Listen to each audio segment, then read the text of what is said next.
Thaís. Thaís. Oi. Aqui é da Elizabeth. É da Elizabeth, ela falou. Não achei. Thaís, a sua performance do romance está no Instagram da Elizabeth, né? Do poema. Tá no meu e tá da Elizabeth também. O Instagram da Elizabeth é Escritora Elizabeth Nascimento. Mas em que acabei de parte entrar tá? aqui, mas eu também não achei. O Instagram acha da que tá Elizabeth eu achei, mas não a sua performance. Tá nos destaques ou tá em publicação? Ô, Fernanda, me ajuda aí. Que eu não entendo disso não, sabe? Ah, tá. Não, tudo bem, depois a gente agora vê. eu acho que no meu Instagram, eu acho que deve estar no feed. O meu Instagram, a Guedes já botou ali meu Instagram, só que é com 2 S. É Thaís Isabel, mas é 2 S, não é S só. Obrigada. Eu acho que lá no meu tá completo o poema, porque, inclusive, esse poema a gente postou na página do Facebook da Beth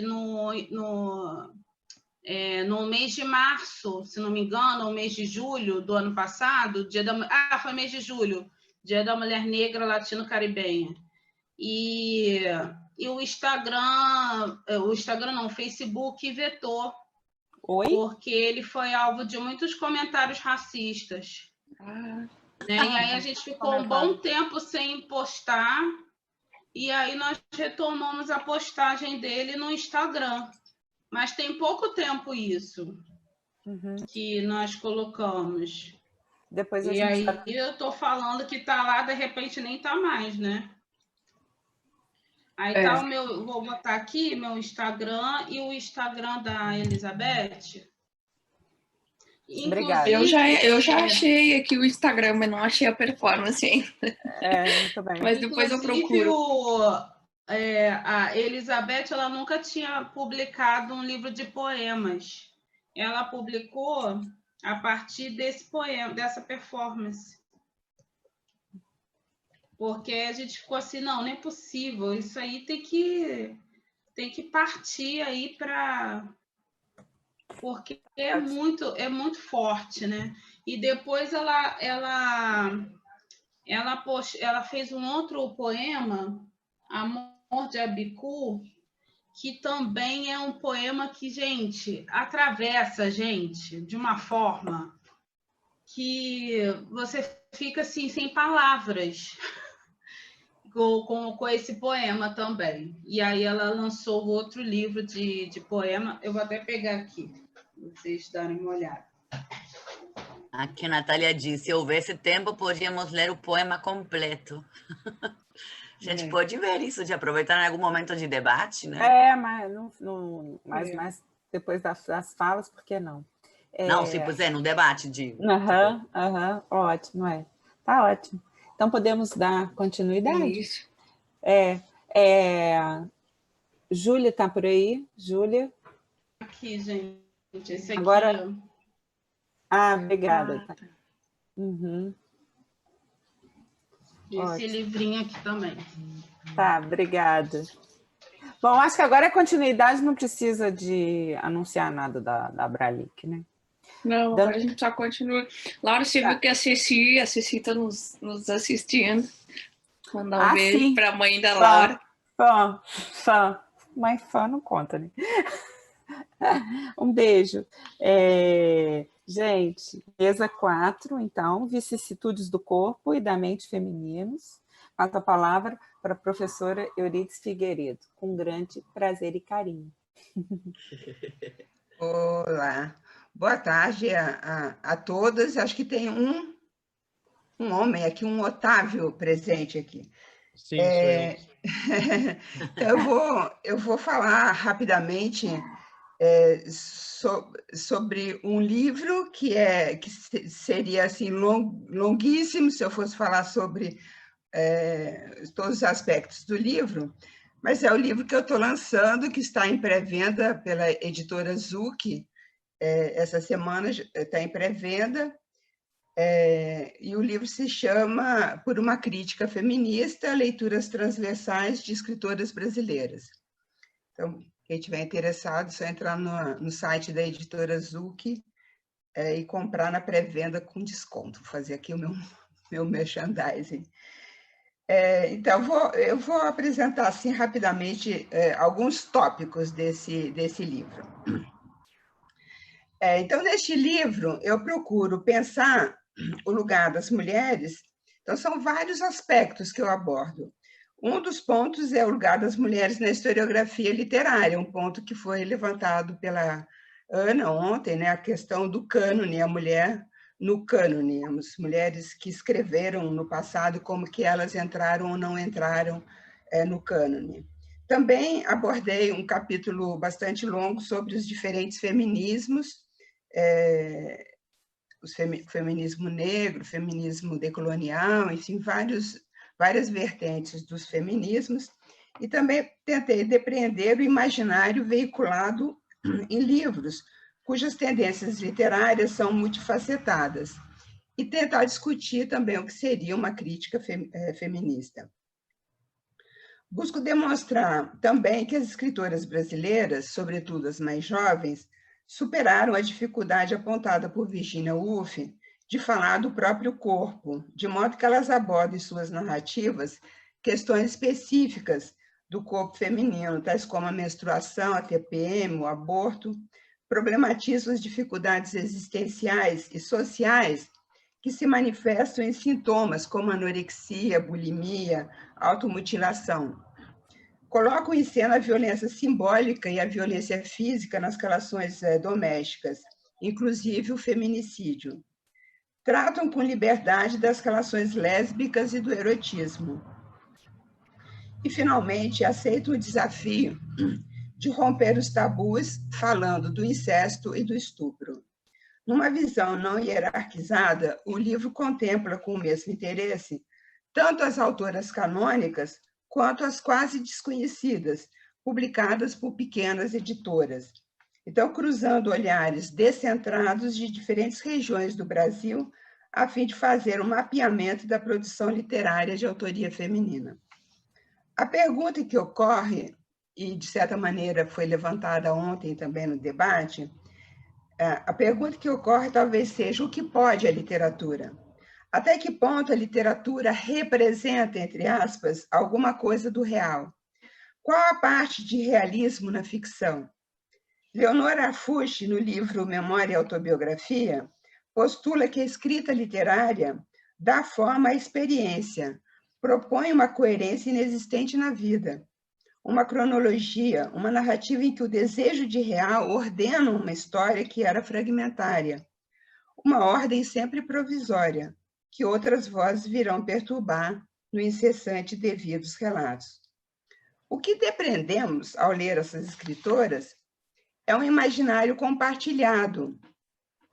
Nas palavras da crítica canadense, Evelyne Ledoux-Beaugrand, uma quebequense, no seu livro chamado Imaginários da Filiação, então, é um imaginário compartilhado, um imaginário que não se fundamenta nem na biologia, nem numa ontologia feminina, tendo muito mais a ver com a localização das mulheres num espaço sociosimbólico. Esse imaginário, então, que aparece nesses 200 livros que eu li para a pesquisa, nesse imaginário nos revela um mundo plural, heterogêneo, com escritos de mulheres de todas as idades, etnias e regiões. Não existe homogeneidade possível, assim como não se percebe nenhuma especificidade do que outrora se falou de escrita feminina. Então, proliferam visões plurais de mulheres cada vez mais presentes na criação, na edição de pequenas e grandes editoras e na crítica literária. Nos últimos 50 anos, nota-se um aumento na produção de autoria feminina, em que se destacam várias tendências. Então, eu pontuo rapidamente as tendências que eu percebi. Então, aqui vão do romance histórico, por exemplo, da Maria José Silveira, da Eliana Alves Cruz, as narrativas de filiação, como, por exemplo, na Adriana Harmoni, na Noemi Jaffe, da prosa intimista, às vezes poética, naquele livro da Aline Bey, por exemplo, aos romances de um realismo bruto, que eu chamei de realismo bruto, da Cíntia Krimler, embora rarefeitos, textos escritos também com humor, ironia ou sarcasmo. Também existem, como, por exemplo, na Giovanna Madalosso e na Elvira Vinha. A autoficção e demais formas autobiográficas também têm alguma relevância. Em décadas passadas, eu lembro, né, a produção enorme da Zélia Gattai, a produção memorialística da Zélia Gattai, alguns livros da Nélida Pinhon e da Marina Colasanti. Na verdade, eu não analisei essas obras, nem da Zélia Gattai, nem da Nélida Pinhon, nem da Marina Colasanti, esses textos autobiográficos. E textos mais recentes, e aí sim, são livros que foram analisados, eu poderia citar a Tatiana Salim Levy, numa autoficção, aquele livro da Chave de Casa, a Noemi Jaffe, a Paloma Vidal e a Eliane Brum, entre outras. Eu lembro que a Carolina Maria de Jesus escreveu pela primeira vez A Voz da Mulher Negra em primeira pessoa. Antes havia outras produções, mas não em primeira pessoa. Eliane Potiguara seria também a primeira voz indígena em primeira pessoa na literatura brasileira. Conceição Evaristo, ao criar o conceito de escrevivência, ela dá uma dimensão coletiva à relação do vivido e do ficcional a partir de uma experiência da mulher pobre e negra que, a muito custo, conseguiu penetrar na cidade letrada. Então, esse é um aspecto bem importante que foi levantado na mesa anterior, um pouco existe uma questão aí na Conceição e outras escritoras negras, uma certa guetização, né, de achar que elas são sempre faveladas, ou elas são sempre pobres, o que não é o caso. Eu discuto muito essa questão da Conceição, que vem de um meio pobre, mas que é uma pessoa que tem a escolaridade, ela é doutora pela UF, pela minha universidade. Aliás, eu participei de todas as etapas do doutorado dela, ela foi minha aluna, participei da banca dela, ela é uma pessoa que é doutora tanto quanto outras pessoas, outras escritoras, né? Então, eu li para a elaboração do livro uma centena de escritoras, tanto as canônicas quanto as mais recentes, pouco conhecidas do grande público. Então, essas grandes canônicas, elas aparecem no livro, mas sem hierarquização. Eu não me dedico a fazer análises aprofundadas das grandes que já têm uma fortuna crítica absolutamente importante e não necessitam mais de mais uma análise. Não nesse tipo de proposta de livro. Eu só trabalhei com prosa, então trabalhei com novelas, contos e romances, não trabalhei com outras formas, outros gêneros literários. O número de obras lidas é em torno de 200, e eu não analiso profundamente nenhuma delas. Todas elas são abordadas através desses recortes que são transversais. É por isso que eu chamei o livro de Leituras Transversais de Escritoras Brasileiras, porque são recortes muito mais temáticos, muito mais de questões, do que propriamente de leituras aprofundadas de cada escritora. E, na medida do possível, eu incluí autores de todas as regiões, mas sempre respeitando as singularidades de cada uma.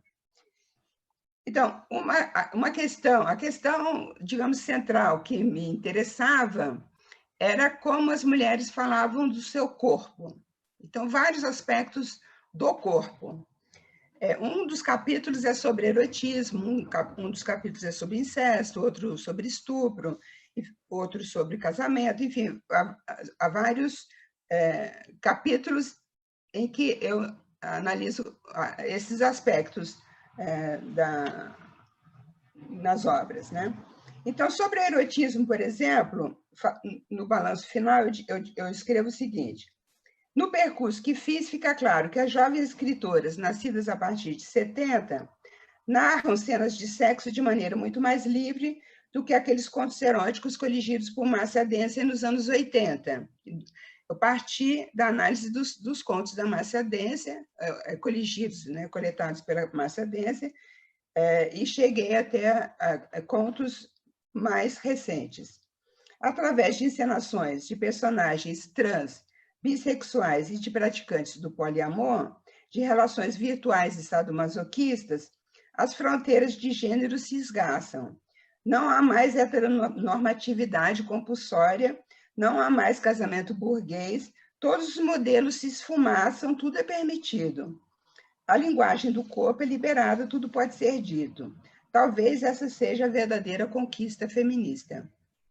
Sobre a lesbianidade, também assim, no meu balanço final, ficou muito claro no levantamento bibliográfico e na tentativa de classificação que eu fiz, o quanto o enfoque da lesbianidade mudou na literatura de autoria feminina no Brasil.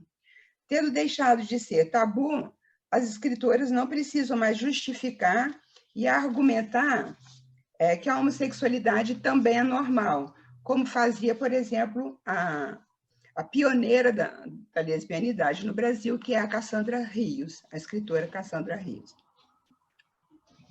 Miriam Campelo, por exemplo, é um marco importante nessa linhagem que chega em nossos dias a autoras mais jovens como a Natália Polesso, a Cristina Judar, a Mili Lacombe e a Carol Ben-Simon. O que mais salta aos olhos é a pluralidade de vivências. As personagens não são identificadas como ontologicamente homossexuais. Elas têm grande variedade de experiências.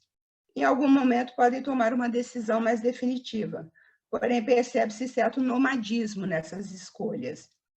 O casamento monogâmico e heterossexual não aparece como sonho das personagens, principalmente nos romances e contos das novas gerações. A maternidade não é mais uma imposição, trata-se antes de uma opção que se pode fazer, em geral, mais tarde. O mundo muda de forma desigual, de modo que essa literatura aqui analisada corresponde a um imaginário de parte da sociedade, descolada, cosmopolita e intelectualizada. O Brasil profundo, sob influência das igrejas neopentecostais, se manifesta cada dia com mais virulência contra essas transformações. E isso nós estamos assistindo na nossa sociedade, não é algo que eu tenha conseguido ver na literatura. Sobre aborto e outras questões do corpo, a questão do aborto também é um tema bastante tabu na literatura brasileira e na sociedade brasileira. Então, quando eu comecei o capítulo, em grande parte graças a uma orientanda minha, a Isadora Pontes, de Juiz de Fora, que faz a sua tese de doutorado sobre aborto de escritoras francesas. Quando comecei o capítulo sobre o aborto, achava que não encontraria muitas obras sobre o assunto. Eu fui coletando, assim, mais como curiosidade, não acreditando que fosse fazer um capítulo sobre ele. E me surpreendi ao longo da pesquisa, porque havia mais material do que eu supunha no início. Então, a questão do corpo está muito presente nos romances de autoria feminina, além do aborto, o desejo, a recusa ou o impedimento da maternidade, são questões que aparecem em romances como, por exemplo, Sorte, de Nara Vidal, e Carta à Rainha Louca, da Maria Valéria Rezende. Esse é o impedimento da maternidade. Há também abortos espontâneos, nos romances Suíte Dama da Noite, de Manuela Savitsky, e O Efeito Urano, de Fernando Young, por exemplo, as personagens têm uma gravidez tubária. E aí vão vários romances nós vamos encontrar tanto abortos naturais, como também outros problemas ligados ao corpo, como eu disse no início, como, por exemplo, a bulimia, a automutilação. A automutilação é uma questão muito difícil, muito dolorosa, que aparece, por exemplo, no romance da Maya Fawkes e também da Rosângela Vieira Rocha. E a Rosângela Vieira Rocha, ela tem um romance que é bem curioso, porque todo ele se passa durante a menstruação da personagem principal, então ela tematiza bastante a questão tanto da TPM quanto da cólica menstrual. Então é bem curioso como a gente vai encontrar assim, vários aspectos do corpo feminino sendo tematizados, né? Então, eu vou ler só um fragmento da Lúcia Colim, do livro que se chama A Árvore Todas, que é o seguinte: antes de sangrar, uma vez por mês, uma boa parte das mulheres tem cólicas. E dói muito, dói em caixa alta, e dói muito. E você fica rolando numa cama e amaldiçoando os teus ovários, e às vezes até chora um pouco de dor e um pouco de raiva mesmo. Conceição Evaristo, por exemplo, tematiza bastante nos contos dela a menarca. Assim, como se fosse uma etapa assim, tão importante na vida das mulheres. Então, a primeira menstruação aparece em vários contos da Conceição. O corpo está mais do que nunca no centro das preocupações das mulheres, como fica demonstrado nos capítulos dedicados ao erotismo, ao estupro, à prostituição. Também tem um capítulo sobre prostituição. Ao incesto, ao aborto, à velhice, quer dizer, a personagem da mulher velha, e as relações de família. Então, um pouco essa questão da mulher casada, quais as estratégias, justamente o tema nosso, né? As estratégias que as mulheres usam para conseguir viver nesse tipo de casamento monogâmico e patriarcal, né? Então, são estratégias, evidentemente, que entre esses exemplos que eu coletei, há o feminicídio até o contrário, a mulher que acaba matando o marido de tão oprimida que ela foi, né? Então, é uma maneira um pouco simplista de apresentar o livro, mas é que o livro é tão grande que eu quis mostrar um pouco todos esses aspectos. Em 10 minutos, acho que já acabou o meu tempo. Então, obrigada, Ana, Laura e Silvina, pela organização desse simpósio, que está sendo tão interessante, tão rico, e eu estou gostando muito e estou aprendendo muito. Então, é isso. Obrigada, Eurídice. A gente que agradece essa participação, e já tivemos a oportunidade de ler o livro da Eurídice, recomendo muito. Agora, então, a gente passa para o próximo, que é o Otávio. Oi, gente, boa tarde. Tudo certo? Tudo bem? Tudo certo. Primeiramente, obrigado por me receber aqui entre vocês. É um prazer estar aqui. Tenho aprendido bastante. E eu acho que antes de eu apresentar o que eu pretendo apresentar hoje, que a gente já percebe que é um caminho impossível pelo nosso tempo, né? Eu vou falar um pouco dos meus desafios para chegar, talvez, nesse lugar, que eu até fui olhar o nome da minha apresentação, porque eu sou estudante de doutorado na UFMG, eu estou no meu 3º ano lá e estou, então, escrevendo um texto de qualificação. Eu tenho que me qualificar até o início do próximo ano, se tudo der certo. E nesse momento que a gente está escrevendo, as coisas acontecem, as coisas também vão mudando, né? Então, eu propus uma apresentação hoje para falar de 2 poetas, Loucura e Gozo, em Carla Giacov e Cláudia R. Sampaio, que eram os meus 2 objetos na minha pesquisa. Só que nesse meio tempo já chegou um outro objeto, assim, às vezes os objetos aparecem, né? Eles batem a porta e falam, me colocam na pesquisa.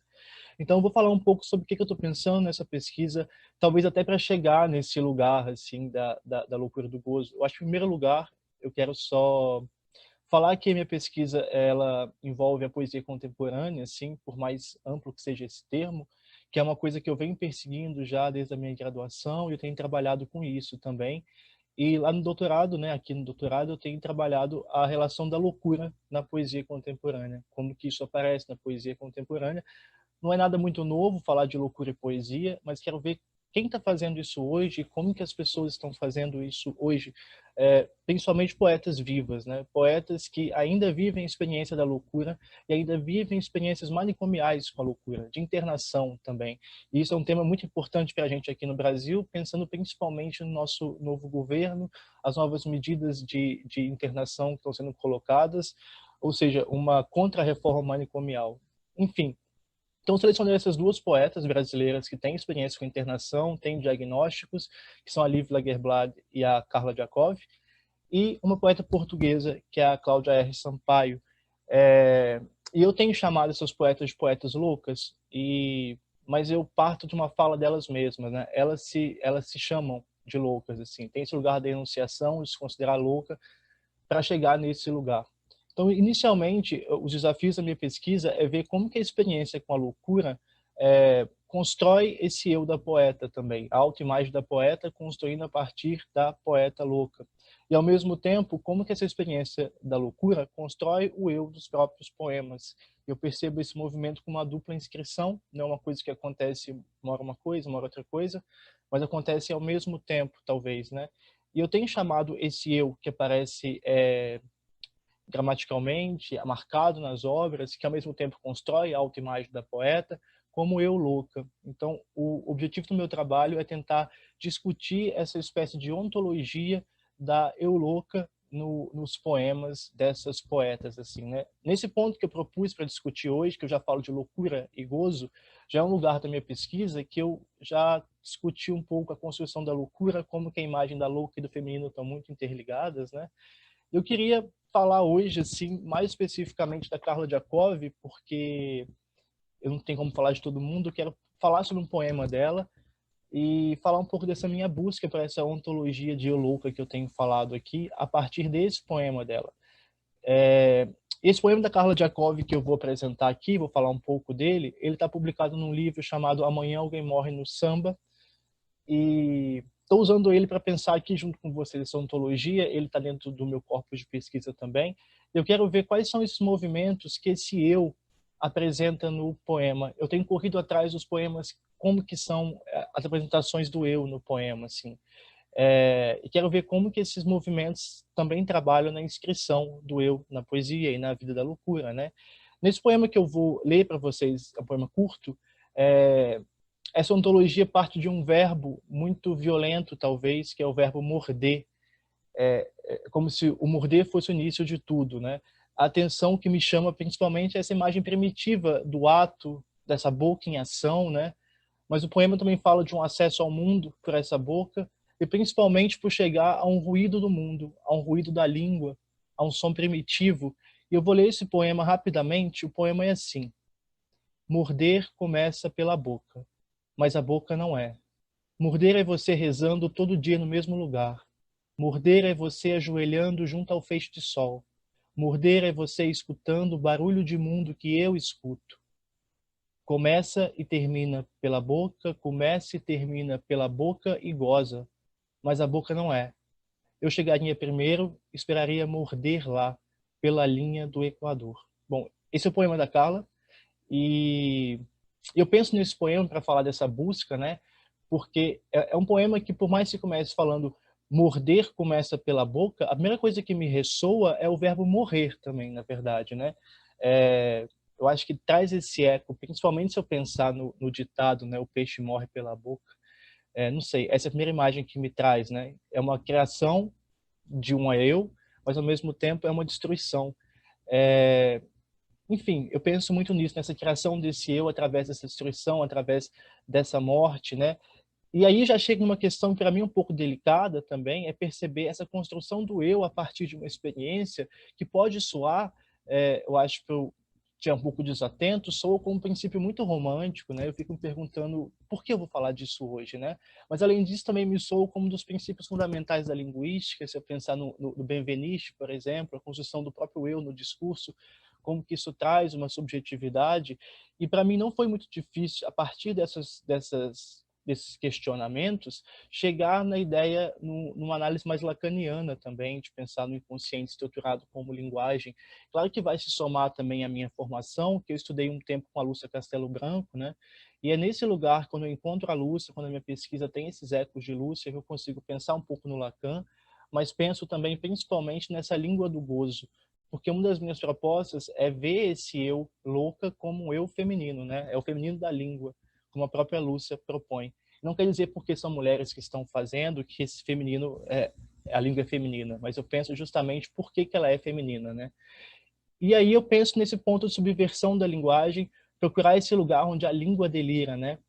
O que é muito próximo, se a gente for pensar a língua delirar, do próprio conceito de poesia, né? Então, para mim é um outro desafio. Por que essa é uma poesia louca e não é só poesia?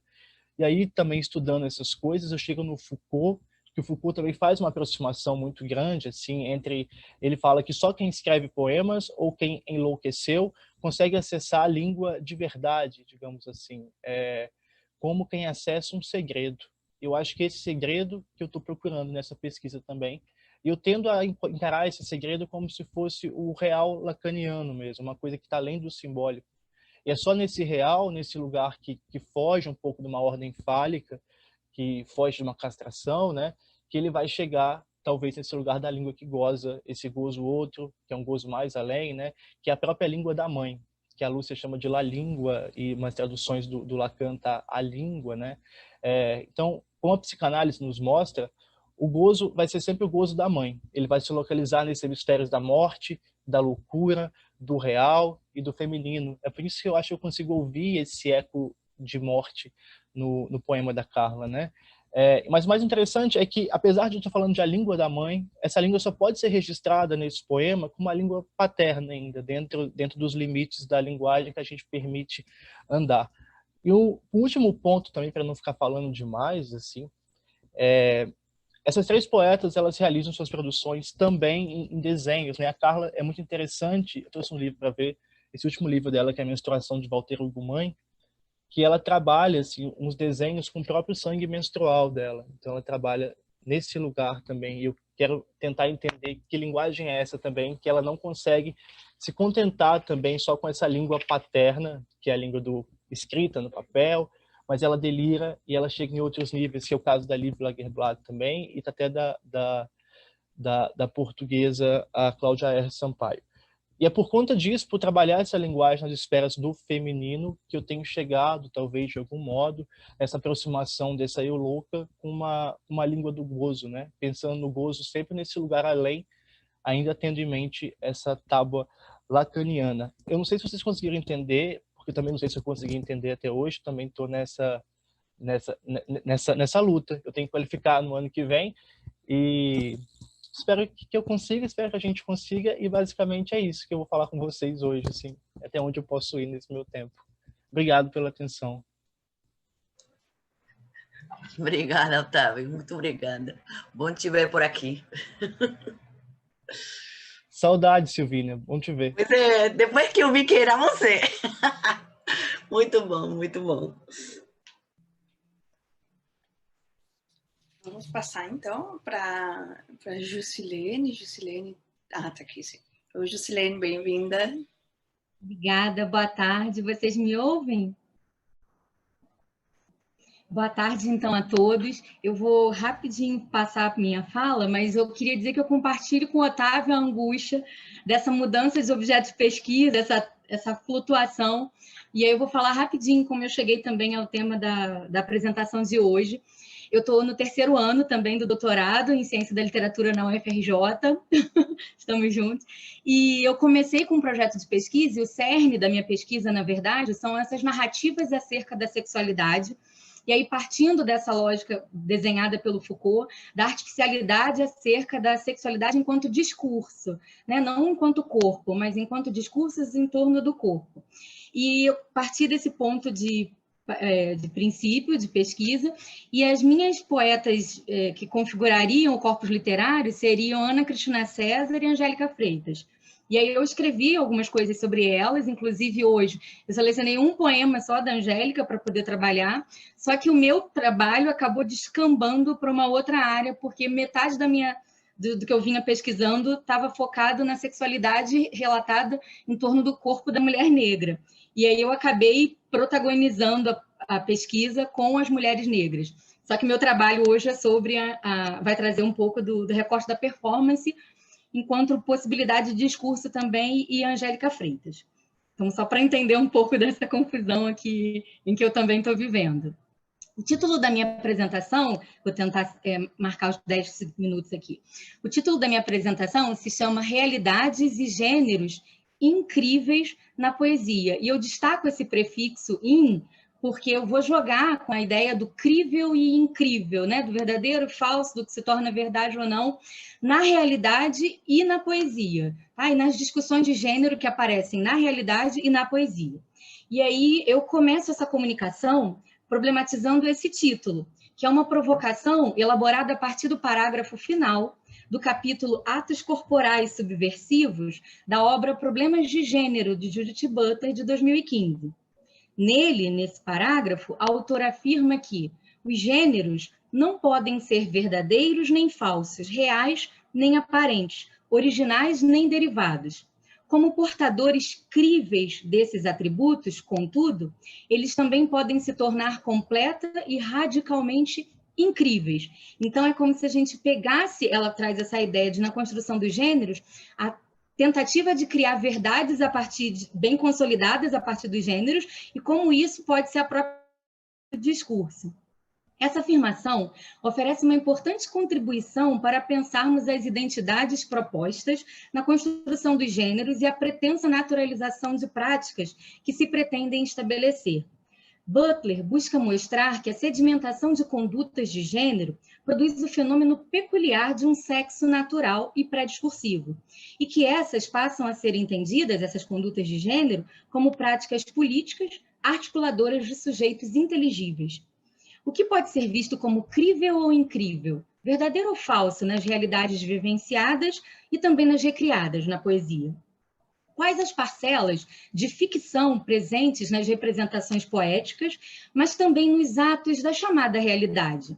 O aparente paradoxo proposto por esse parágrafo revela a fragilidade das construções de gênero, que, produzidas para sistematizar os corpos e os desejos, podem ao mesmo tempo revelar as lacunas que desestabilizam essa sistematização.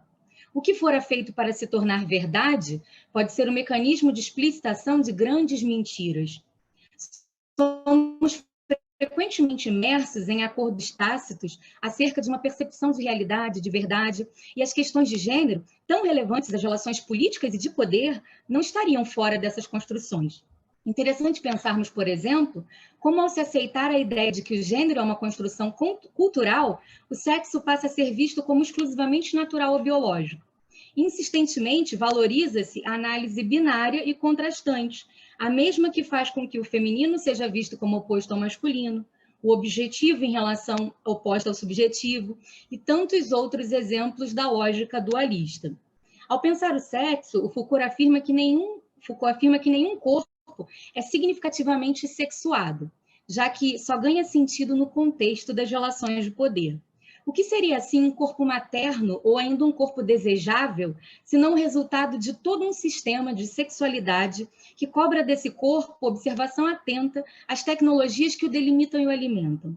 Todavia, percebe-se que essas modalizações corporais nem sempre são resultados de práticas coercitivas, porque, sendo coercitivas, evidenciariam explicitamente o autoritarismo do método. Trata-se de práticas fluidas e corriqueiras, que inebriam a percepção dos sujeitos e os conformam sem que a gente perceba, sem que eles percebam em quais formas estão sendo postos.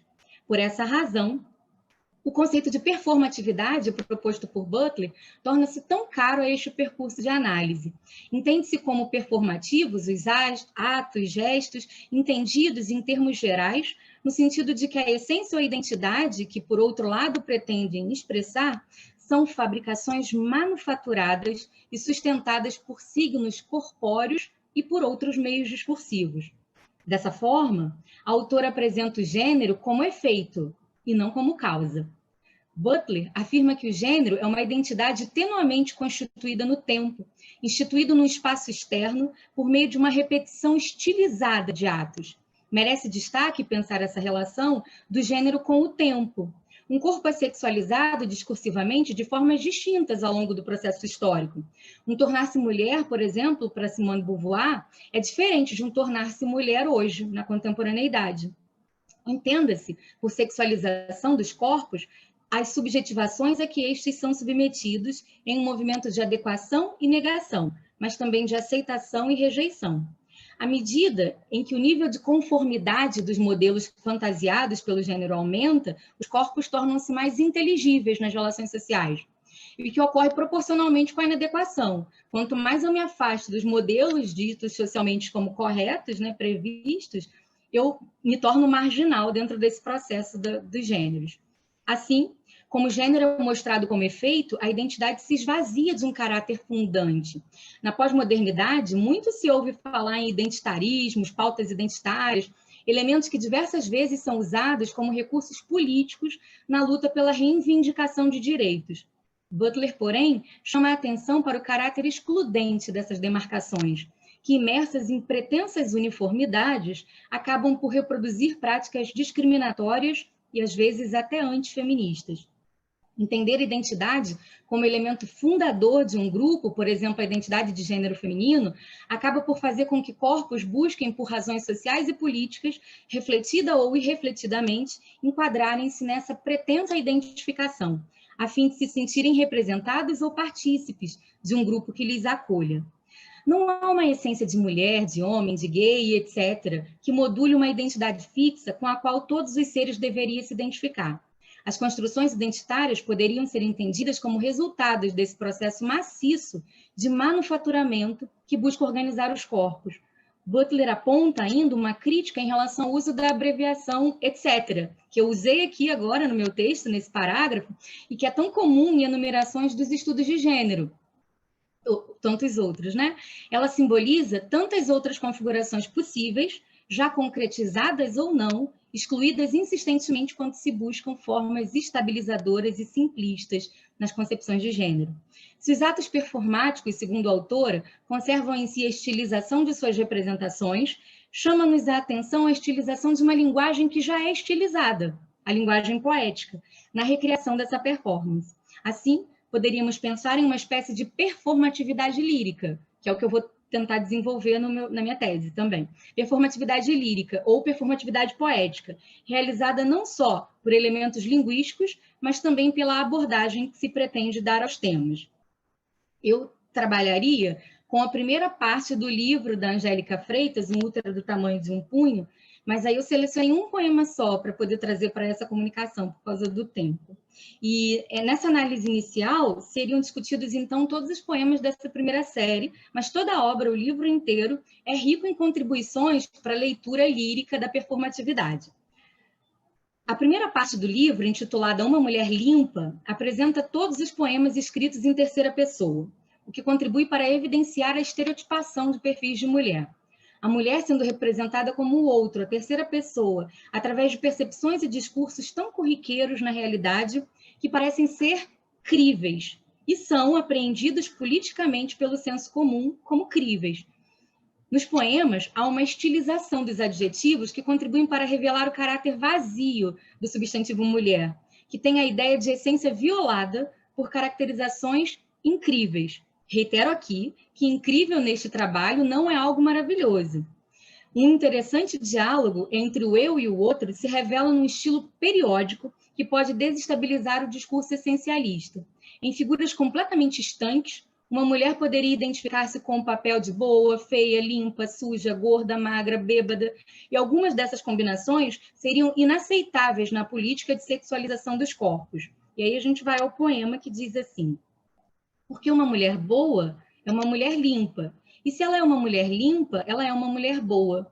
Há milhões de anos pôs-se sobre duas patas. A mulher era braba e suja. Braba e suja ladrava, porque uma mulher braba não é uma mulher boa, e uma mulher boa é uma mulher limpa. Há milhões de anos pôs-se sobre duas patas. Não ladra mais. É mansa e boa e limpa. A primeira estrofe parece organizar-se em uma estrutura de raciocínio lógico marcada pela relação de causa e consequência, na qual um sentido não sustenta o outro, mas o fragiliza esteticamente. A sociedade que valoriza a razão é ridicularizada pela fragilidade de suas verdades na performance poética. Os poemas desta série constituem paródias das construções das imagens de mulher. Trata-se da paródia poética da paródia de gênero. Para Butler, a paródia de gênero, não considera um original que as construções parodísticas imitem. Ao contrário, põe-se em questão a própria ideia de original.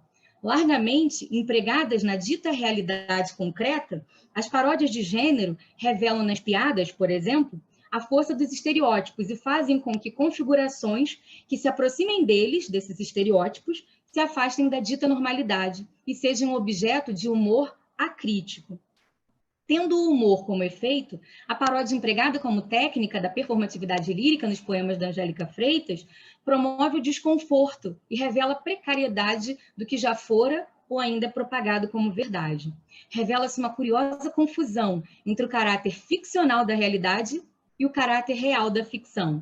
Ainda através de uma construção que se propõe lógica, apela-se no poema para a linearidade histórica, que revelaria uma mulher em estado de pré-evolução, anterior ao da domesticação, no qual ela estaria sob quatro patas, braba, suja e ladrando.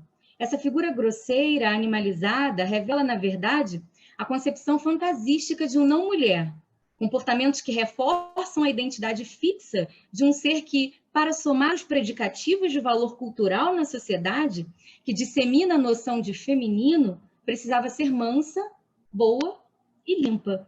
É notório o quanto o olhar é deslocado para o exterior do corpo sexuado. O cuidado, sexualizado também, né? O cuidado com o corpo, a exigência exagerada na configuração de uma essência feminina, é reiterado pelo adjetivo limpa, 4 vezes repetido num poema tão curto. No corpo, ainda marca-se a superioridade dos bípedes racionais. Curioso que quando ela se põe sobre duas patas, deixa de ladrar, de apresentar seu som. Sua voz, antes talvez incompreensível, agora se anula, posto que a mulher limpa é boa e mansa, mas não fala. Talvez seja boa e mansa porque não fala. É a performatividade da docilidade do cuidado com o corpo de mulheres tão presentes na realidade que está sendo representada nos poemas em pequenas cenas, que parecem reproduzir o real, nem sempre tingindo de humor, mas lançando sobre ele uma lente que amplia e evidencia suas fragilidades.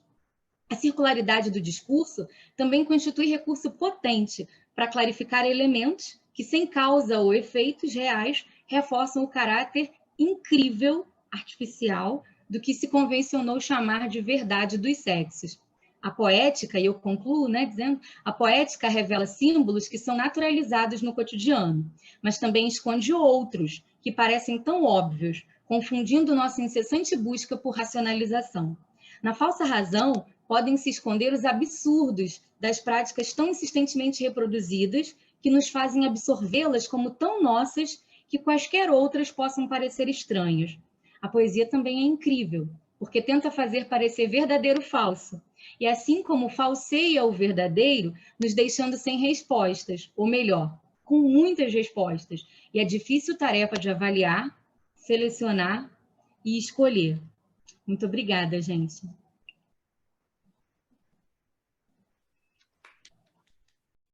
A vontade é ligar os microfones, para os aplausos, A gente fica sem os aplausos, falas maravilhosas, pesquisas incríveis, assim, e vocês ficam sem esse feedback, Dá uma agonia, uma pequena agonia, eu acho. Pelo menos em mim, acaba dando. Parabéns, Juscelene, que trabalho lindo, e Eu também sou muito fã da Angélica Freitas. Gosto muito desse poema, né? Depois no debate a gente pode falar mais. Vamos, sem perder tempo, chamar a nossa última integrante, a Carla Miguelotti. Carla, Oi. Você viu que você consegue compartilhar, Sim. Né? Tá bem, tudo certo. Vou compartilhar então. Mais para o final. Tá bem. Bem-vinda, Carla. Tá bom, obrigada. Bom, então sou Carla Miguelotti, professora do Departamento de Letras da Unirio. Primeiro, queria agradecer e parabenizar as organizadoras desse belo simpósio. Está sendo muito bom poder escutar, ouvir todas essas falas, tenho aprendido muito. E eu vou passar logo a leitura do meu texto, porque eu fiz um teste ontem, deu 10 minutos cravado, então eu vou começar para não ultrapassar o tempo aqui. Tá? Bom, então é o desejo e o envelhecimento do corpo lésbico nos poemas de Rita Moreira. O presente trabalho pretende observar como se apresentam o desejo e o envelhecimento do corpo lésbico nos poemas da paulista Rita Moreira.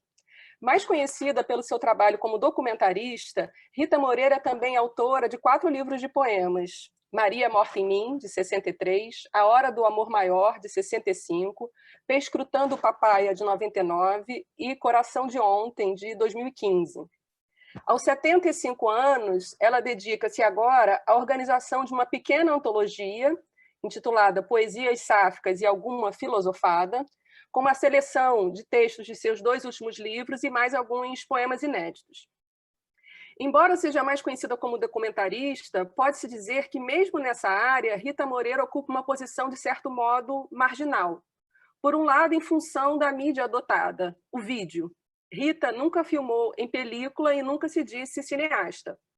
Pioneira do vídeo independente no Brasil, ela integrou uma das primeiras turmas de vídeo documentário da New School for Social Research de Nova York em 72. Lá, fez seu primeiro vídeo, Lesbian Mothers, ou Mães Lésbicas, que representou a New School no primeiro festival de vídeo de Tóquio. Além do pioneirismo da mídia, esse primeiro trabalho audiovisual de Rita Moreira é também bastante ousado na temática abordada e no modo de tratá-la em imagens, com longas cenas, de até 4 minutos, né, em plano detalhe de carícias e beijos entre mulheres, isso em 72.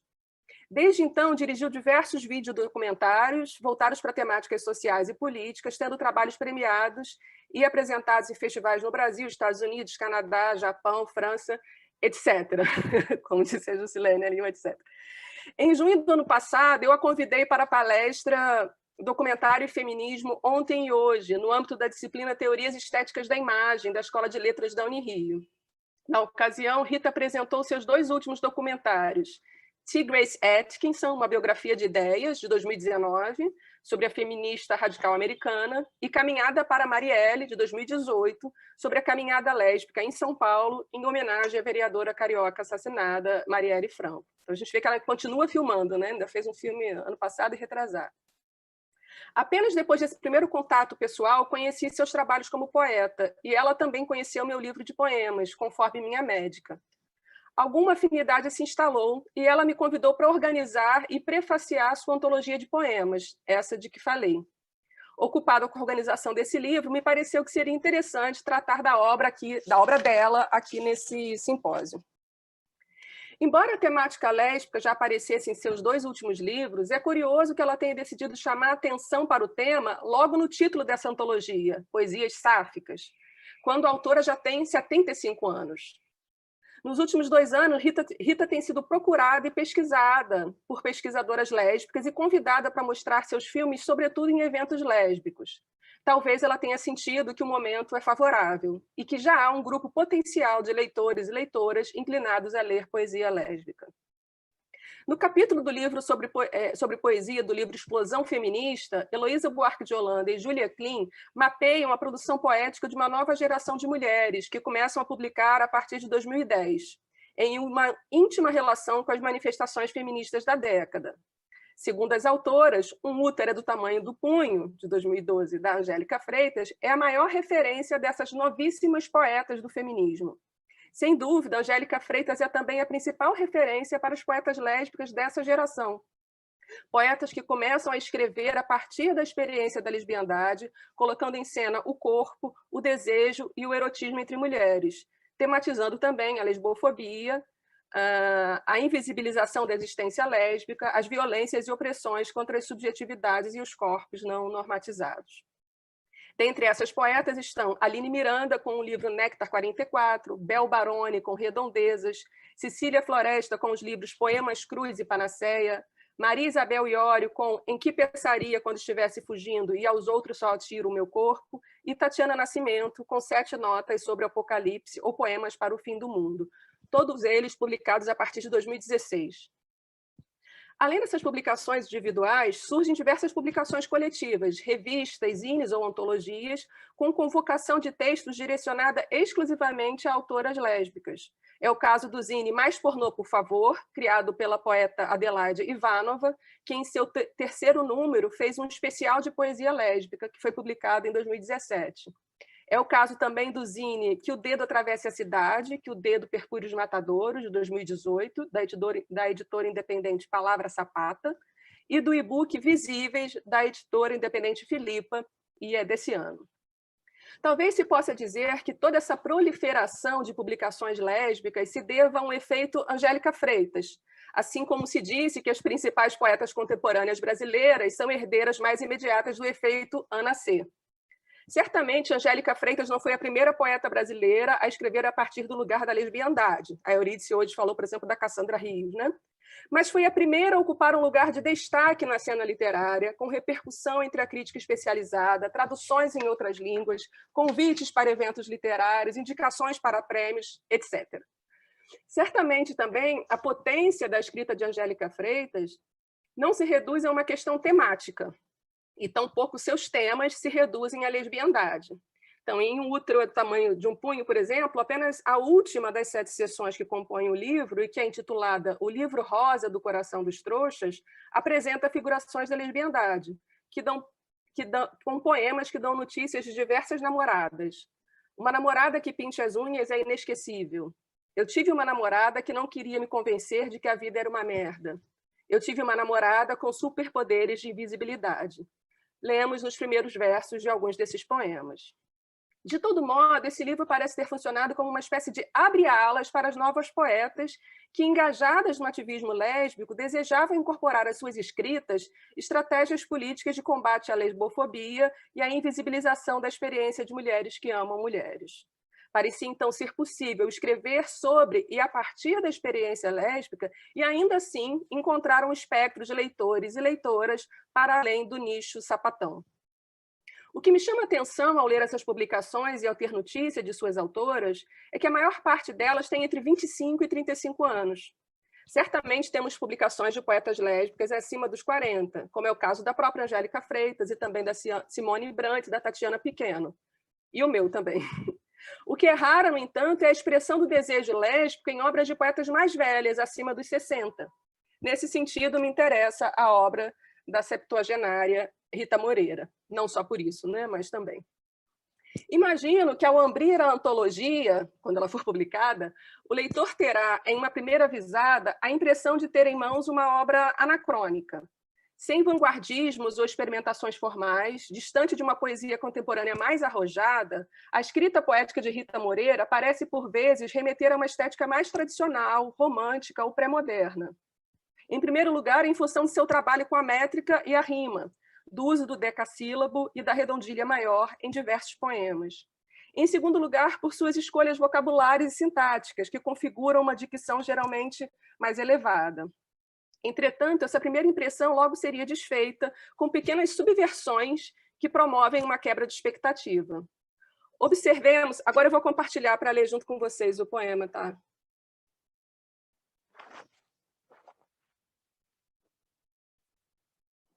Vocês estão vendo?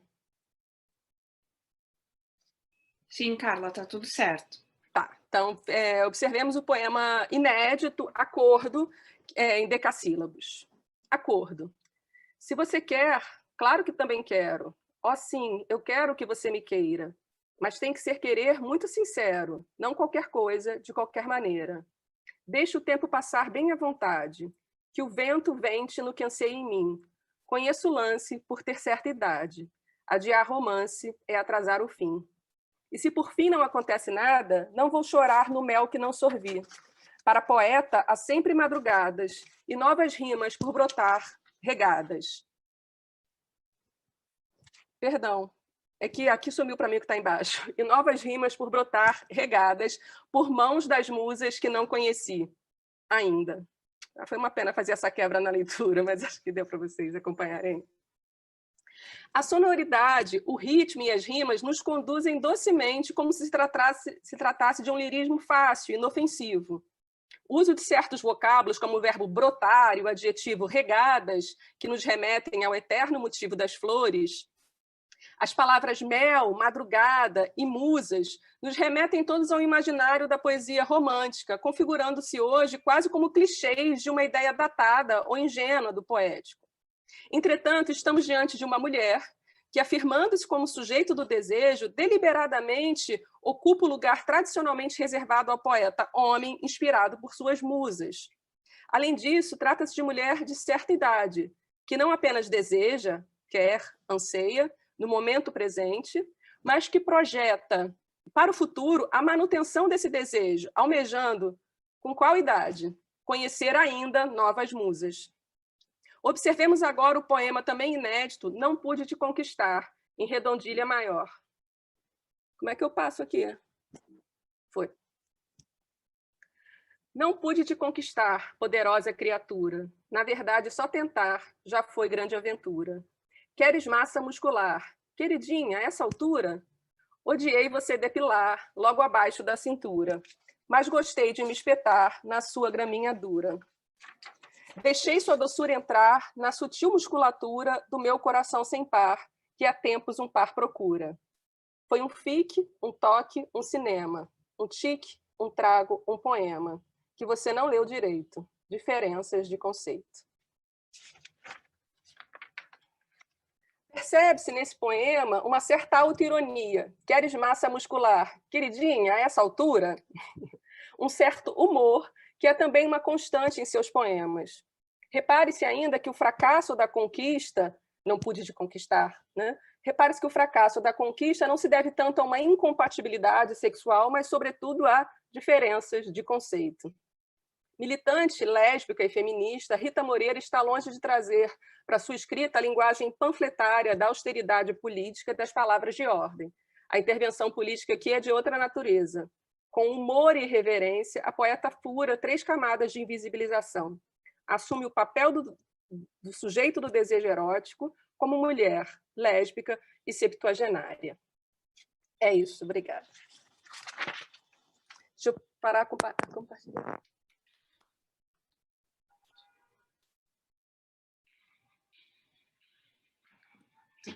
Tudo certo. Maravilhoso, Carla, que contribuição incrível assim, para essa mesa, fechando a mesa com chave de ouro, né? Trazer a Rita Moreira para a gente, para mim é uma novidade, e que bela descoberta hoje com a sua fala.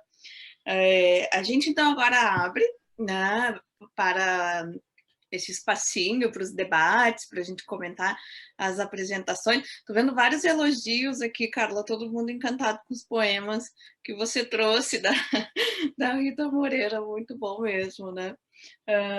Então, deixa eu ver, a Laurinha voltou, não, a Laura caiu de novo, né, Silvina? Silvina? Voltei. A Laura está aqui. Ai, voltou. Tá aqui, alô. Isso, não estava encontrando aqui. Então, a gente abre esse espaço, quem tiver alguma consideração, alguma...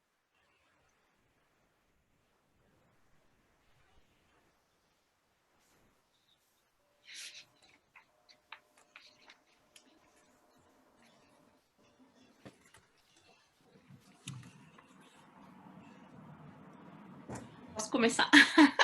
Gente, eu anotei várias coisas, mas eu não quero monopolizar o debate, né? Mas assim, eu estou encantada com essa mesa. Tá ficando meio repetitivo isso, mas posso falar em meu nome, da Laura e da Silvina, a gente se reúne, né, depois do simpósio, e nós estamos muito felizes, assim, com a riqueza das apresentações, como a gente está aprendendo, e essa oportunidade de estar partilhando esses trabalhos, assim, que são tão importantes, tão necessários, né? A primeira coisa que eu notei foi em relação ao que a Eurídice falou, que a Eurídice falou de uma certa guetização, né, Eurídice, que acontece nessa literatura de autoria negra, essas mulheres negras, né, e não é uma pergunta, é só um comentário, porque eu me lembrei da Stephanie Borges. A Stephanie Borges é uma escritora, poeta, também maravilhosa, e trabalhei com o livro dela com os meus alunos, que é um livro chamado Talvez Precisemos de um Nome para Isso. É um livro, mas ele é um grande poema, na verdade.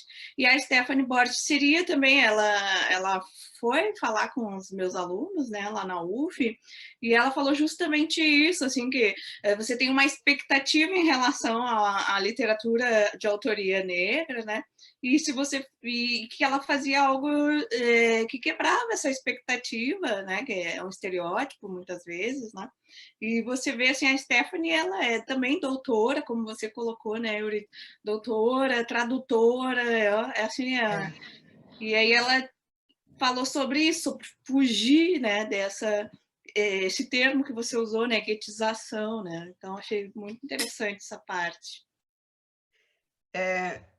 Todos os grupos minoritários tendem a ser guetizados.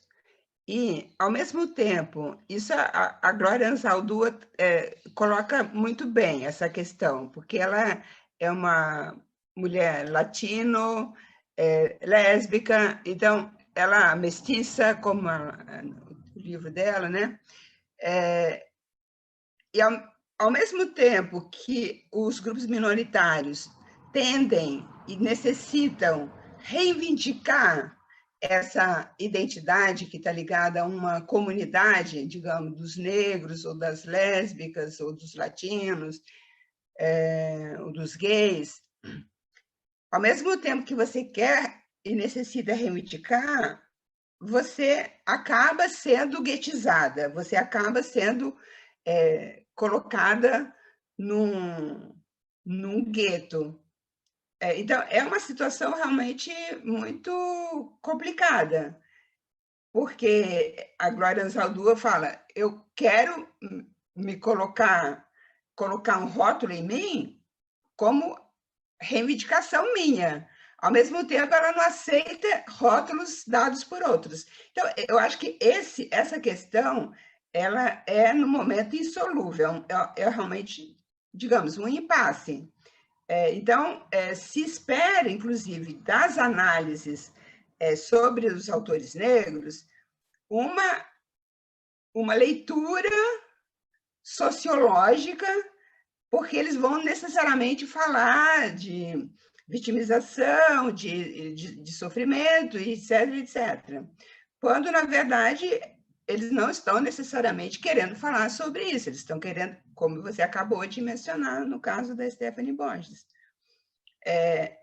Eu, frequentemente, quando vejo matérias no jornal, porque tem uma questão da universidade, tem a questão da imprensa, nos jornais, a cada menção à Conceição Evaristo, se diz que ela vem da favela. Então, há uma espécie de associação dela com a Carolina Maria de Jesus.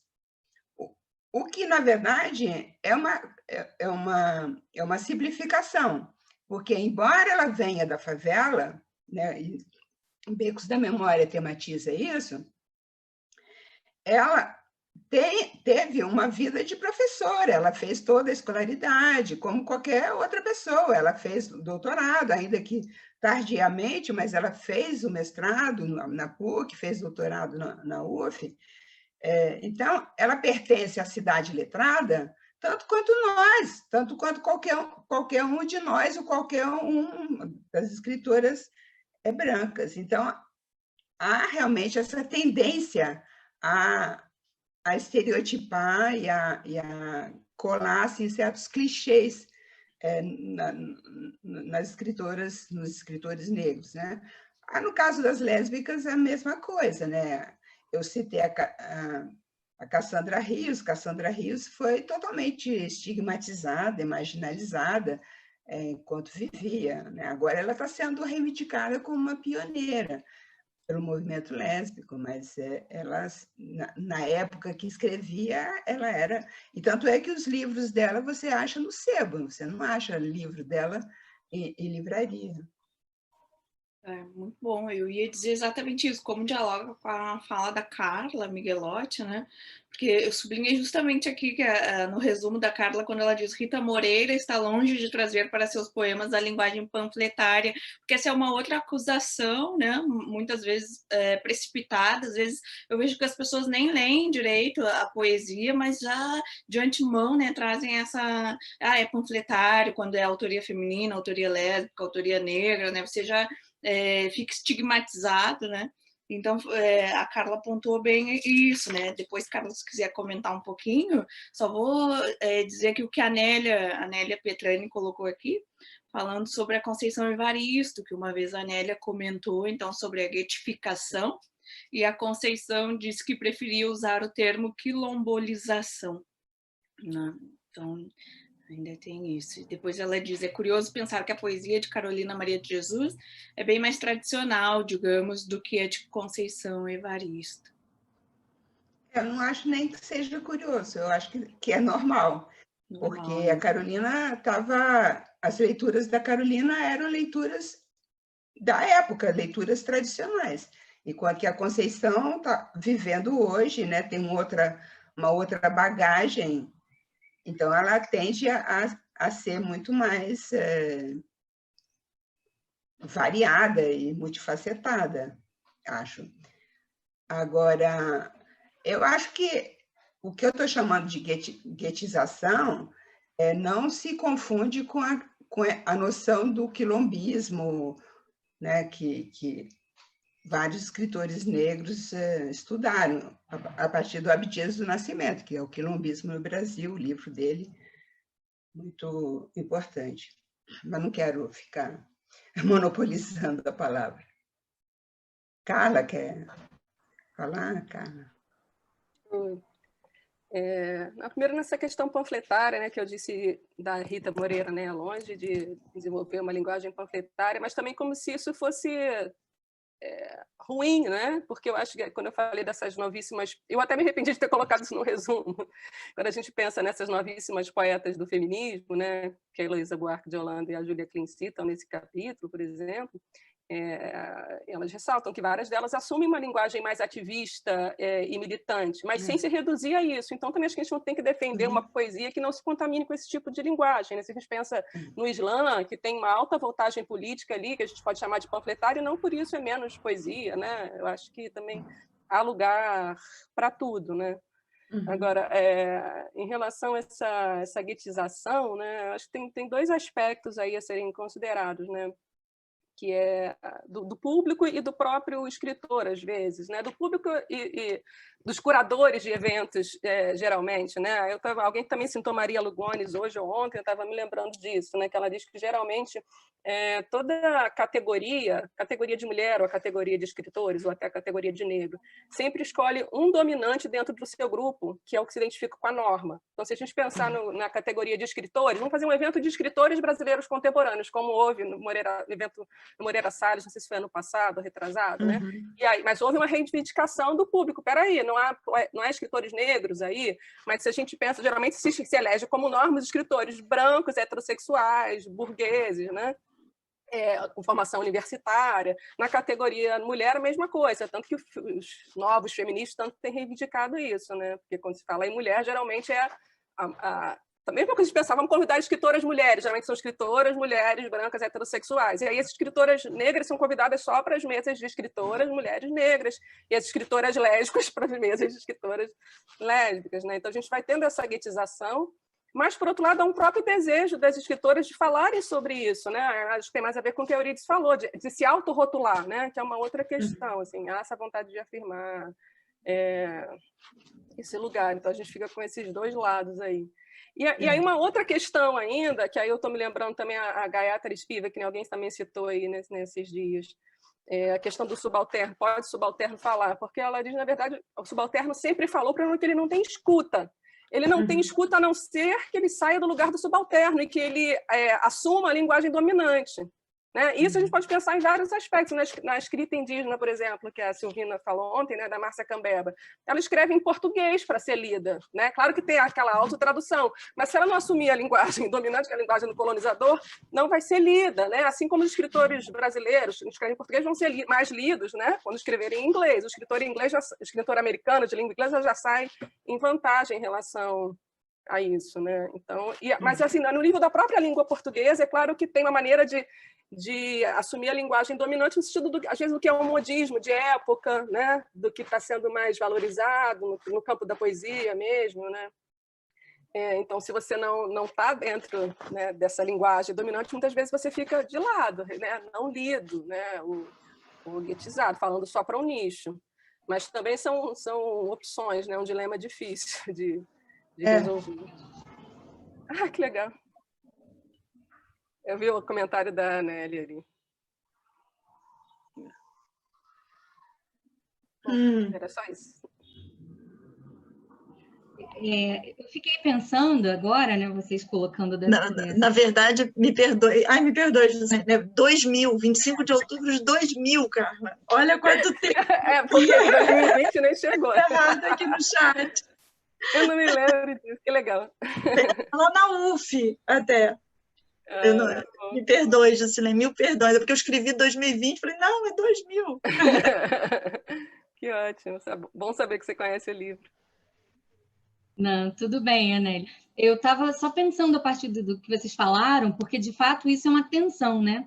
E quando eu estava pensando o texto para apresentar hoje, eu separei só um poema para tentar falar um pouco da teoria que eu vinha tentando desenvolver, porque eu acho que a poesia contemporânea não só, como a Euridice colocou, a prosa também, contemporânea, vem contribuindo muito para a gente avançar nesse debate, porque não fixar os rótulos, né? Porque que os rótulos apareçam, que eles estejam aí, eu acho que faz parte. A gente está aí classificando e aí a gente até porque politicamente, estrategicamente, isso é um caminho e acaba sendo percorrido. Então, acho que é importante que aconteça, mas é importante que eles não se consolidem, que eles não tenham essa estabilidade. Eu acho que a poesia contemporânea, a fragmentação da contemporaneidade, tem isso de positivo, que é a possibilidade de não fixar rótulos. Né? Então, a que está falando do corpo lésbico, ela está falando também de outras questões, está falando de um amor. O texto da Conceição Evaristo, a Possessão, né, que eu disse a vocês que mudei de pesquisa, os 7 poemas da Conceição Evaristo, que ela fala sobre sexualidade, sobre sexo, sobre corpo, desejo, no livro Poemas de Recordação. É muito interessante que o fragmento que inaugura a sessão de poemas que fala sobre sexualidade, fala sobre amor. Então, assim, ela relaciona desejo sexual com amor, com o corpo negro, tudo ali costurado, misturado, justamente para, eu acho que forçar essa desestabilização, né? Fazer com que a gente não tenha esses rótulos de maneira tão marcada. Então, eu acho que essa nossa lógica, que o tempo todo a gente fica tentando questionar, né? De tentar estabilizar o processo. Só que, na verdade, eu acho que ele não deveria, né? Se estabilizar. Ele está aí bem tenso mesmo e fluido, que eu acho que é um traço desse contemporâneo que a gente está vivendo agora. Não sei, acho que pensando assim. Eu gostei muito dessa maneira de colocar, porque você tem, de um lado, a fluidez e, de outro lado, a cristalização. Talvez a palavra cristalização seja até melhor do que a fixação, porque quando você cristaliza, você tem a forma definida, definitiva, né? E o que nós vemos nessa produção das escritoras, sejam as lésbicas, as brancas, as negras, não importa. Eu acho que é justamente esse que eu poderia chamar de nomadismo, essa fluidez, né? Vários caminhos são possíveis, né? Não existe um único caminho. Então, por isso que eu digo que não estamos mais assim esperando o casamento burguês como sendo o nosso sonho de consumo, né? Então, não é isso que aparece na literatura hoje, né? Nesse monte de livros que eu li, realmente as mulheres não estão dizendo isso, né? Então, é uma questão que, percorrendo assim, do início do século XX até hoje, você vê assim, como que as questões relacionadas ao corpo vão mudando, e os sonhos também, as expectativas, né, dos projetos das mulheres vão mudando. Muito bom. Otávio, você queria falar? Em algum momento eu achei que você queria falar e tinha sido interrompido. Não queria não, mas posso falar. Obrigado, gente. Vocês são ótimos. Estou muito feliz de estar aqui. Acho que essa que é tudo que eu gostaria de falar. Assim. Eu queria dizer para o Otávio, eu dei uma sugestão, né, de uma poeta de Cuiabá, que é realmente completamente fora assim, né, do eixo Rio-São Paulo, Minas, que eu conheci por acaso, assim, através de alguém, lá, de um professor de Cuiabá, que me deu esse livro. Se você não conseguir, você me fala que eu posso te providenciar uma cópia. Mas eu acho que de repente, quando você entra nessa análise da linguagem, dessa linguagem você mencionou, do sangue menstrual, como que essa questão assim, do corpo, na própria expressão, né, da poética, da escritora, talvez seja interessante ler O Riso da Medusa, da Cixous, porque eu acho que a Cixous ela tentou pensar essas questões de possibilidades diferentes. Embora eu não seja assim, uma grande fã da Cixous, mas eu acho que é interessante ver essa maneira como ela abordou o que a mulher, como que as mulheres podem dizer de maneira diferente. Assim, que linguagem as mulheres devem buscar para não usar essa linguagem masculina que predominou na literatura, né? Então, como você mencionou isso... Aliás, tem uma escritora francesa, Annie Ernaux, que teve um romance traduzido aqui no Brasil que se chama Os Anos, traduzido pela Marília Garcia. Ela tem um livro em que ela usa... ela trabalha com fotos das roupas jogadas antes do sexo, antes de praticar o sexo. Ela fez isso com o amante dela, o namorado dela na época. Então, tem várias experiências assim que seriam interessantes para você arrodear, né, a questão, né, desse corpo, esses líquidos do corpo, né, como que eles entram numa poética. Perfeito. Muito obrigado, Eunice. Eu já anotei aqui, eu conheci um pouco a Arnaud, ela entrou aqui no meu escopo uma hora. E eu queria responder a Nélia também, a pergunta que ela fez. E a ação de loucura vem não só dos poemas, mas também das entrevistas que elas dão, nas conversas, principalmente que nós temos, né? Elas têm o diagnóstico. Tem outro fator nessa pesquisa que eu acho relevante, é que eu sou o editor delas aqui no Brasil, assim, então eu edito os livros dela, então passo para esse lado também da mão do editor.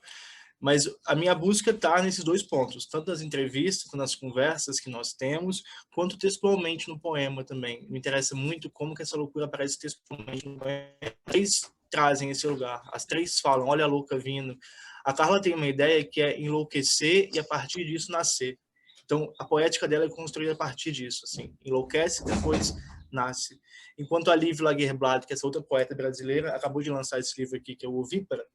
Esse livro tem esse nome, Ovípara, que também traz a ideia da loucura, que, segundo ela, os ovíparas, como as loucas, têm dois nascimentos, né?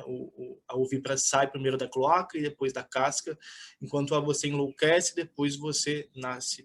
Já para Cláudia R. Sampaio, ela chama a loucura de doença mental, muito mais do que louca mesmo. Isso tem muito a ver com o contexto português e da influência do Miguel Bombarda ainda na sociedade, eu acho.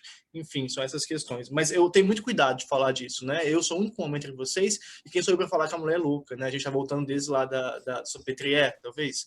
Então, eu tenho trabalhado isso principalmente mostrando onde que elas estão chamando de loucas, nas entrevistas e nos poemas, que é o que eu quero ver aqui, principalmente isso, poema. Se me permite uma observação, eu fiquei pensando exatamente nisso. A própria Angélica Freitas, deixa eu ligar minha câmera que é ruim, né? A própria Angélica Freitas tem um poema, né, Juscelene, que também fala dessa imagem da loucura, e tem aquele enterra, interna, ela faz um jogo, enterra, interna, e isso que eu fiquei pensando, exatamente isso que você falou, um terreno caudaloso, né? Mas eu não sei se justifica bem legal. também, Nélia. Não sei se justifica também, mas a primeira parte da pesquisa vai justamente fazendo esse paralelo do Charcot, fazendo foto das loucas na Salpêtrière, inventando a histeria, e eu com um processo semelhante, assim, de fazer a edição desses livros e eu mesmo chamá-las de loucas, assim, o quanto é problemático isso. Não sei, está no meu trabalho, assim, também, essas questões. Mas acho que você foi cuidadoso, não é essa a questão, né? Porque você está... Não é essa a questão no caso do poema da Angélica Freitas, por exemplo, para citar um exemplo, né, do homem que chama a mulher de louca, não é essa a questão, não achei que não, que você apresentou com todo cuidado, eu só queria saber, porque você disse que elas mesmas disseram, por isso que eu fiquei só curiosa para saber. E que bacana, né? Muito legal. Porque a loucura, como você disse, está ligada mesmo à ideia de poesia, né? Então, é bem, bem legal. Parabéns. Nossa, eu fiquei assim, encantada também com o que vocês apresentaram. E o livro da Eurídice eu vou correndo comprar, já até falei com ela. Eu já recebi um e-mail também para comprar o livro. Claro. Em pré-venda tem desconto. Eu vi, você mandou o e-mail, vou providenciar isso. Eu comentei só aqui, mas a Juscelene falou, o texto, eu não sei se todos, agora eu não me lembro, Juscelene, mas esse que você leu, ele é todo quadradinho também, né? É muito curioso isso, porque ela faz é bem caretinha, vamos dizer. O poema é quadrado também, eu adoro esse jogo com a forma que ela faz, não é? Ela brinca muito com a forma e com as palavras, com a organização do próprio texto, né? E agora, ouvindo você falar em relação ao Otávio, fiquei pensando, talvez, se não é um movimento meio que, como que algumas mulheres hoje fazem também, de se chamarem de puta, né? Como se chama de louca. Legal. Essa mobilização acerca desses rótulos, né, que agora são subvertidos. Não sei, Otávio, se passe por aí o que elas fazem. Também é bem legal. Sim, você pega, por exemplo, a Marcha das Vadias, né? Quando você diz Marcha das Vadias, você está reivindicando, porque se os homens nos chamam de vadias, né? Na França teve um manifesto em defesa do aborto, lá no início dos anos 70, e o manifesto se chamou Manifesto das 343 salopes, que seria assim, puta ou vadia, né? A vadia foi uma maneira um pouco eufemista, né? Um eufemismo para não dizer puta. Mas você tem assim livros de mulheres, né? Por exemplo, da Amora Moira, Se Eu Fosse Puta, uma canadense lá que eu trabalhei lá no passado, Nelly Arcon, que se chama Putain, quer dizer, há uma maneira de também romper com esse pudor que se exigia das mulheres, né? Lembram da mulher do Temer, que era recatada do lar, né? Então, essa é a imagem do anjo que a Virginia Woolf matou, né? O anjo do lar. Essa imagem da mulher recatada e do lar. Então, você também usar essa linguagem um pouco mais livre, né? Usando palavrão, inclusive, é uma maneira também de romper com essa imagem estereotipada da mulher que tem que ser pudica, que tem que usar sempre uma linguagem fina, etc. E bacana o texto da poeta que a Carla trouxe, o primeiro poema é um soneto, mesmo. Só que o ainda embaixo é que quebra, né? Porque ele tem 4, 4, 6, que os tercetos estão juntinhos, e o ainda ficou embaixo. Isso é muito legal. E termina com a imagem da musa, ou da antimusa, é um outro tema interessante também. A Rita Isadora, eu estou aqui querendo lembrar o título do livro da Rita, mas tem essa ideia da musa e da antimusa também. Não consigo me lembrar. A mulher sob a influência de um algoritmo? Ou Pois é, olha, esse é porque eu estou com um poema lá de dentro, um poema desse livro, que tem essa coisa da antimusa, que é bem interessante. Esse livro, muito, muito legal esse livro da Rita também, né? Rita Isadora Pessoa. Qual é o livro? Que não... É alguma coisa do algoritmo, o Otávio poderia lembrar, que está com a cabeça melhor. Mulher sob a influência de um algoritmo. E dialoga à beça com os poemas do Google, da Angélica Freitas, que também esqueci o título. 3 poemas com auxílio do Google. Acho que o título é mais ou menos esse. Muito legal também. Muita produção bacana, a gente fica encantado com isso. Realmente. Ok. Ai, pessoal, foi muito bom o debate. Infelizmente, o nosso tempo já está esgotado, mas nós tivemos aqui uma ideia, talvez para encerrar o nosso encontro de hoje. Não sei se a Thaís está aí.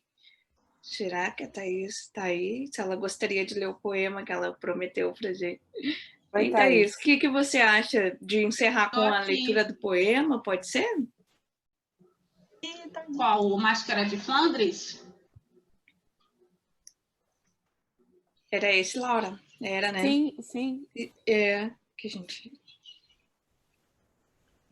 Olha, vocês, por incrível que pareça, eu não tenho Máscara de Flandres. É que você falou que ele era um pouco longo, mas né? Queria ler, mas se tivesse um tempo...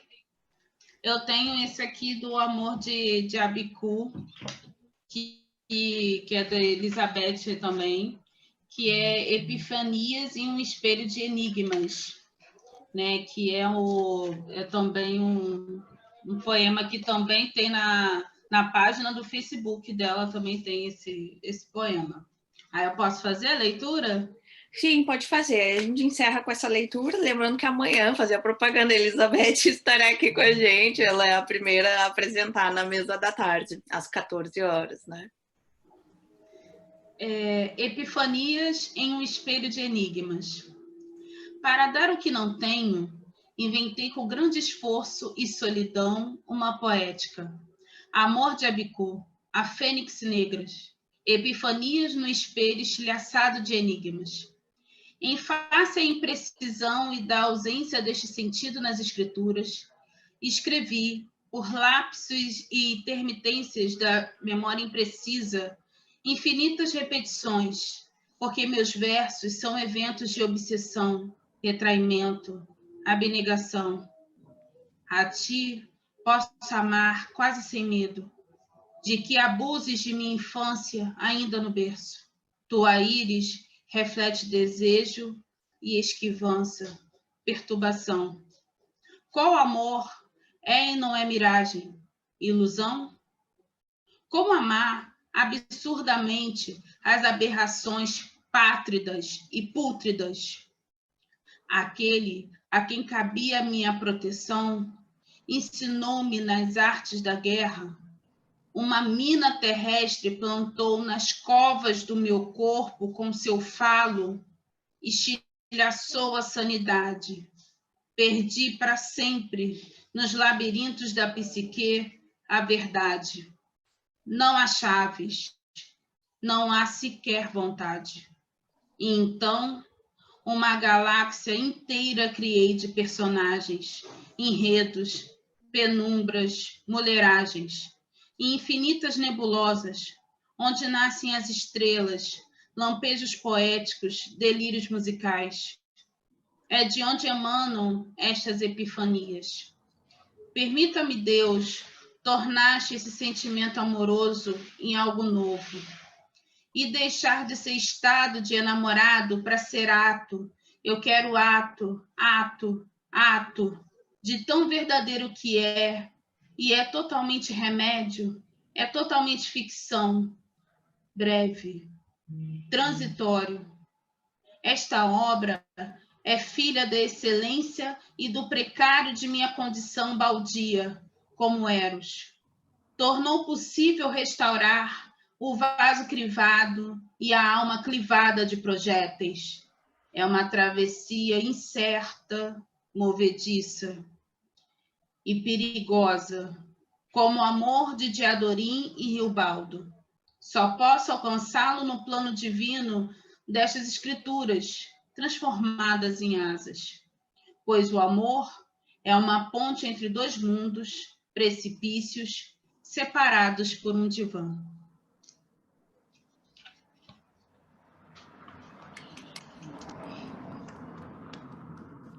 Então, esse é o poema de abertura, né, do Amor de Abicu. O Máscara de Flandres, gente, ele é tão sucesso que eu fui fazer a leitura dele num evento de psicanálise aqui no Rio, e aí eu tive que dar o meu livro para a pessoa, e aí eu fiquei sem o livro. Por isso que eu não pude fazer a leitura dele. Mas eu posso, de repente, providenciar e amanhã a gente faz a leitura dele. Tá ótimo, Thaís. Foi um belo fechamento. A gente agradece também a Elizabeth e a todos vocês. Muito obrigada, gente. Obrigada. Obrigada a vocês que organizaram esse simpósio tão maravilhoso. Obrigada, então, querida. Nos vemos amanhã. Vou encaminhar o link para o e-mail de vocês daqui a pouquinho. Sim. Isso. Tchau. Então, até amanhã. Boa noite. Obrigada. Tchau. Até amanhã. Até.